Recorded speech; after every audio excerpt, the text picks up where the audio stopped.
এই ঐতিহাসিক ৬০ গম্বুজ মসজিদে ৬০টি পিলার আছে, ৮১টি গম্বুজ, ২২টি জানালা, ৪টি দরজা, ১০টা মেহরাব। আনুমানিক ৬০০ বছর আগের মসজিদ। এই মসজিদের প্রতিষ্ঠাতা খান জাহান রহমাতুল্লাহ আলাই।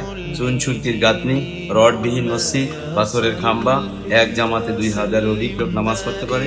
৫ ওয়াক্ত নামাজ হয়, জুমার নামাজ হয়, ঈদের নামাজ হয়। এবং এই মসজিদের প্রতিষ্ঠাতা খান জাহান রহমাতুল্লাহ আলাই, উনি তুরস্ক থেকে আসছেন এই দেশে ইসলাম প্রচার করার জন্য, এবং তিনি ইসলাম প্রচার করে গেছেন এবং অনেক মসজিদ নির্মাণ করে গেছেন এবং এই বাগেরহাট জেলায় অনেক দিঘি খনন করে গেছেন। যেহেতু এই বাগেরহাট জেলায় লবণাক্ত পানি ছিল সব জায়গায়, শুধুমাত্র খান জাহান রহমাতুল্লাহ দিঘি খননকৃত দিঘিতে এখন মিষ্টান্ন পানি, এছাড়া এখনো সব জায়গায় লবণাক্ত পানি বিরাজমান করে।